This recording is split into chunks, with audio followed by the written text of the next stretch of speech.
বাসের রেষারেষি তো ছিলই, উদ্ধত আচরণ ছিল বাস ড্রাইভারদের। এবার বাস ড্রাইভারের বিরুদ্ধে অভিযোগ উঠল অটো চালককে ধারালো অস্ত্র নিয়ে হামলার।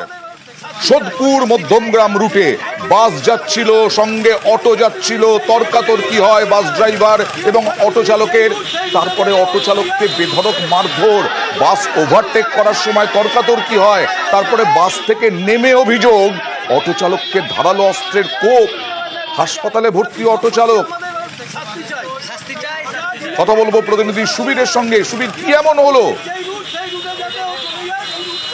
দেখো অয়নদা, সোদপুর মধ্যমগ্রাম রোড, সেখান থেকে কিন্তু একটি অটো সেখান থেকে যাচ্ছিল এবং সেই জায়গা থেকে কিন্তু একটি বাস, সেই বাস কিন্তু সেখান থেকে যাচ্ছে 43K রুটের বাস, মধ্যমগ্রাম রুট, সেই রুটের বাস কিন্তু যাচ্ছিল এবং সেই জায়গা থেকে যখন অটোর সঙ্গে গন্ডগোল হয় সেই জায়গা থেকে কিন্তু অটো চালককে ধারালো অস্ত্রে কোপ দেয় এবং সেই জায়গা থেকে উত্তেজনা ছড়ায় এবং তারপরে কিন্তু এই যে অটো চালক তাকে কিন্তু পানিহাটি হাসপাতালে ভর্তি করা হয়েছে।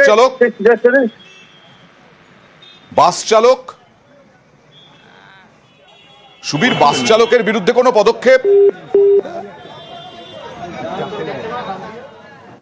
বাস ওভারটেকের সময় দুই চালকের তর্কাতর্কি, বাস চালক এবং অটো চালক। বাস থেকে নেমে অটো চালকের ওপর হামলার অভিযোগ, ধারালো অস্ত্র দিয়ে হামলার অভিযোগ। বারাসাত হাসপাতালে ভর্তি অটো চালক।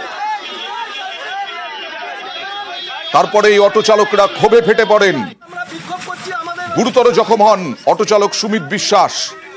উত্তেজনা ছড়িয়ে পড়ে।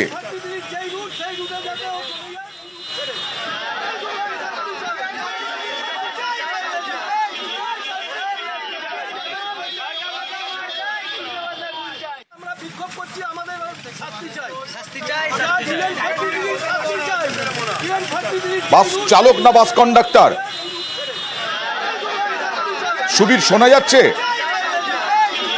দেখো, বাসের যিনি কন্ডাক্টর রয়েছেন তাকে কিন্তু ধারালো অস্ত্রে কোপ মারা হয়েছে এবং তারপরে কিন্তু তাকে পানিহাটি হাসপাতালে নিয়ে যাওয়া হয়েছে। বাসের কন্ডাক্টর মেরেছেন অটো চালককে না বাস চালক মেরেছেন অটো চালককে?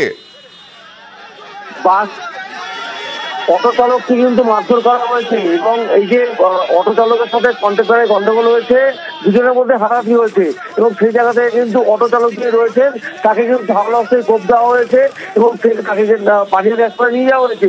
সেখান থেকে আশঙ্কাজনক অবস্থায় কলকাতা হাসপাতালে স্থানান্তর করা হয়েছে এবং এই গোটা ঘটনায় চরম উত্তেজনা গোটা এলাকায়, অমরাবতী এলাকায়। পানিহাটি হাসপাতাল থেকে কলকাতায় স্থানান্তর করা হয়েছে।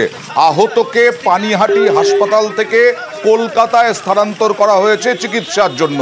আশঙ্কাজনক বলছেন অটো চালক। ওর কোনো দোষ নেই, ওভারটেক করে কিভাবে? অবশ্যই ডান দিক দিয়ে, ওরা রাস্তার মিডিলে দাঁড়িয়ে থাকে স্যার। ওরা মস্তানি করবি এই বলে জগ বের করে ছেলেটা মাথা মেরে মাথা ফাটিয়ে দেয়। আতঙ্কিত অবশ্যই, আমরা রুটে গাড়ি চালাচ্ছি, আমাদের ড্রাইভার এরকম ভাবে ওভারটেক করে সবসময় গাড়ি চেপে চুপে দিয়ে 214কে দেখতে পেলে ও মানে এমন ভাবে দৌড়বে, আগে পিছনে কোথাও দেখবে না যে কাকে মারছি কাকে ধরছি, গাড়ি তুলে দেবে রাস্তার উপরে।